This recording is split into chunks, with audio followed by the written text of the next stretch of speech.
Praise the Lord, hallelujah.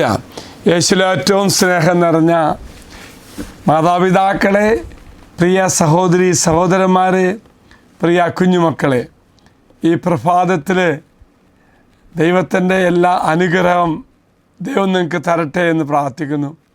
അപ്പോൾ അനുഗ്രഹപൂർണമായ ഒരു ദിവസമായി ഇന്ന് മാറട്ടെ എന്ന് അച്ഛൻ നിങ്ങൾക്ക് വേണ്ടി പ്രാർത്ഥിക്കാം. പുറപ്പാടിൻ്റെ പുസ്തകം 19-ാം അധ്യായം 5-ാം വാക്യം ഇപ്രകാരമാണ്. പുറപ്പാട് 19:5. നിങ്ങൾ എൻ്റെ വാക്ക് കേൾക്കുകയും എൻ്റെ ഉടമ്പടി പാലിക്കുകയും ചെയ്താൽ, എന്ന് പറയുന്നു, എൻ്റെ വാക്ക് കേൾക്കുകയും ഉടമ്പടി പാലിക്കുകയും ചെയ്താൽ നിങ്ങൾ എല്ലാ ജനതകളിലും വച്ച് എനിക്ക് ഏറ്റവും പ്രിയപ്പെട്ട എൻ്റെ സ്വന്തം ജനമായിരിക്കും. പ്രിയമുള്ള രണ്ട് കണ്ടീഷനാണ്.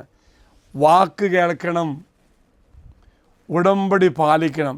ഈ രണ്ട് കാര്യങ്ങൾ നാം ചെയ്താൽ, നമ്മുടെ ഭാഗത്ത് നാം ചെയ്താൽ, ദൈവം പറയാണ്, നിങ്ങളെ ഞാൻ എൻ്റെ സ്വന്തം ജനമാക്കി മാറ്റും.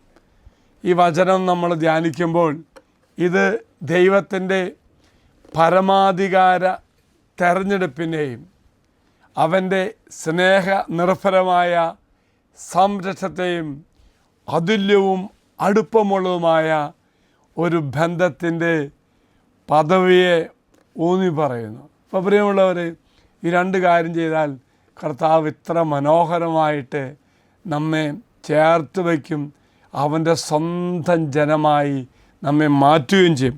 എന്നിട്ട് മറ്റൊരു വാഗ്ദാനം കൂടി കർത്താവ് പറയുക, നിങ്ങളെൻ്റെ വാക്ക് കേൾക്കും, തീർച്ചയായിട്ടും അത് അനുസരിക്കുകയും ചെയ്യും.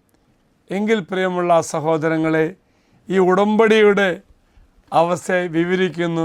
ഇതാണ്, ഇത് പ്രവൃത്തിയിലൂടെ നമുക്ക് നേടാൻ പറ്റുന്ന ഒന്നല്ല, മറിച്ച് ദൈവം നമുക്ക് തന്നതാ. അവൻ്റെ കൃപയും കാരുണ്യവും മാർഗനിർദ്ദേശവും എന്നിവ സ്വീകരിക്കുന്ന ഒരു മനോഭാവം നമുക്കുണ്ടാകുമ്പോൾ കർത്താവ് നമുക്ക് എല്ലാം തരും. എങ്കിൽ പ്രിയമുള്ളവരെ, വാക്ക് കേട്ട് കൽപ്പന പാലിച്ച് അവൻ്റെ വാഗ്ദത്തത്തിന് അനുസരിച്ച് അത് സ്വന്തമാക്കി ജീവിക്കാൻ ദൈവം നമ്മെ അനുഗ്രഹിക്കട്ടെ. നമ്മുടെ പ്രവൃത്തിയുടെ ഫലമല്ല, മറിച്ച് ദൈവത്തിൻ്റെ വലിയ കാരുണ്യമാണ്. മറക്കരുത്.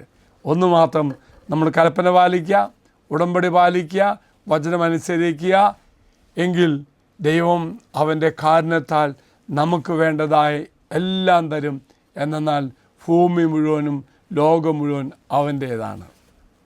ദൈവം നിങ്ങൾ അനുഗ്രഹിക്കട്ടെ എന്ന് പ്രാർത്ഥിക്കുന്നു. അച്ഛനീശ്വര ആശ്വാസം തരാം.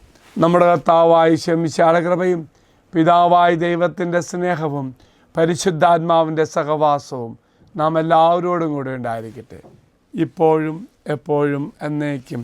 ആമേൻ. ഒരു നല്ല ദിവസം ആശംസിക്കുന്നു. മറക്കരുത്, അനുസരിച്ചുകൊണ്ട് അനുഗ്രഹം. അവൻ്റെ കാരുണ്യം നമ്മളിലേക്ക് ചൊരിയുന്ന ഒന്നാണ്.